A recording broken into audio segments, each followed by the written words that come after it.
So here we are with the new Koenigsegg Gemera. It's summertime here in beautiful Båstad, Sweden, and I thought it was time for a little update to, again, speak a little bit about this amazing machine we have created. This was really a dream of mine, I guess since my childhood in a way.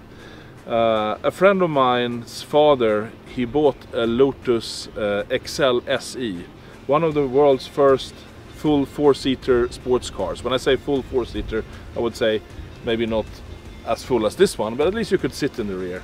And I had really fond childhood memories from those days. And about 15 years ago I started sketching on what became the Gemera in the end. At that time we did not have access to the kind of development tools we have today, or the engine or propulsion technology that really enabled the Gemera to have this amazing package where it truly looks like a mid-engine sports car, that it is. It's very compact, very dynamic, but still you can fit 4 2-meter persons in this car and 4 carry-on luggage sets. That is absolutely unheard of with this form factor. It is really a dream that is fulfilled for me, and I have to pinch myself when I look at the end result. It looks even better than my wildest dreams, actually. And the performance of this machine is truly out of this world. We're talking 0 to 100 kilometers per hour in under 2 seconds. We're talking 0 to 200 under 5 seconds. And it keeps on going on like that up until over 400 kilometers per hour. In the end we will see how fast it is, but the numbers are just staggering. The technology in this car is also otherworldly in many ways. We have a newly developed Koenigsegg engine, which we call the Tiny Friendly Giant. A 3-cylinder, a 2-liter 3-cylinder with 2 turbos and free valve technology that can run on completely renewable fuels. In combination with electric propulsion, this car can be as environmentally conscious or benign as a pure electric car, especially if you run it on pure alcohols and if you also get your electricity from renewable sources. The advantage of having this more complex drivetrain than just pure electric are several. We can have a much smaller battery pack, which means we can have more interior space. But the small battery pack means we save a lot of weight, because the TFG engine only weighs 70 kilos, and that is nothing compared to the size of battery pack that we save, even including things like exhaust system and fuel tank. We have 4-wheel drive torque vectoring. On the rear it's pure electric, on the front it is the combustion engine with an electrical motor driving through a carbon fiber tube prop shaft to the front axle, and there we have developed a torque vectoring differential. So rear wheel torque vectoring, front wheel torque vectoring, and front wheel steering and rear wheel steering, plus adaptable shock absorbers and ride height on the chassis. So it has the most dynamic chassis of any car known to me until this date, which means you can set it up to be Autobahn locomotive, just straight as an arrow, super safe, relaxed at high speed, or it can be super agile around a racetrack. So it is really the idea to kind of eat the cake and keep the cake at the same time, avoiding compromise.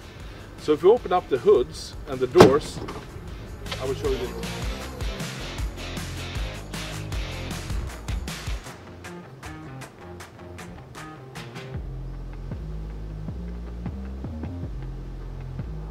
So we can start with showing the front luggage, which is not so big, but it fits, let's say, the driver's carry-on bag.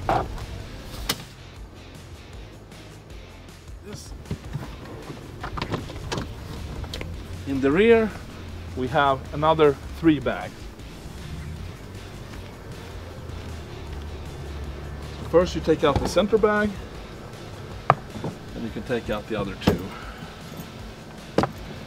Again, for the form factor of car, a pure mid-engine sports car, and with that kind of incredible interior space, this luggage space is unheard of.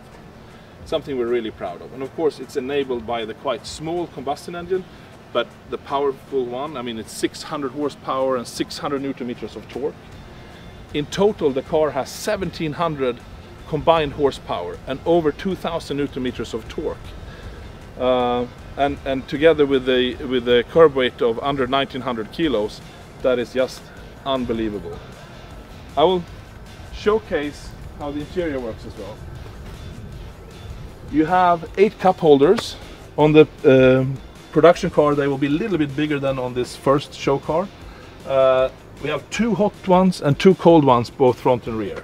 And in the rear you have a full infotainment system that can display internet, Netflix, you can look at the cameras around the car, you can record data when the car is driving. We have memory foam seats like we pioneered on the first CC8S almost 20 years ago. That idea never grows old. They mold themselves to your body, so they're really comfortable, even though they're very, very thin. The front seats are carbon fiber monocoque seats, and as we have integrated seat belts, normally a seat becomes very, very heavy when you have to have the structure strong up here for the seat belt. But with a hollow monocoque seat, which is actually manufactured with the same technology as the wheels, where we have our air core technology to make it as light and strong as possible. The seat weighs under 20 kilos with the seat belt mechanism. Unheard of for that type of seat.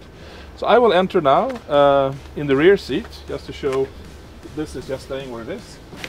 I will go in. It's sort of easy, you don't have to move the seat. I have plenty of space. I am 186 centimeters tall, which is fairly tall.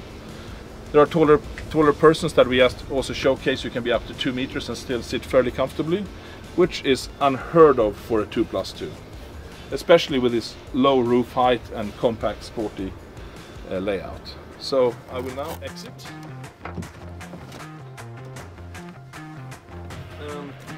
Without moving the seat, I will enter.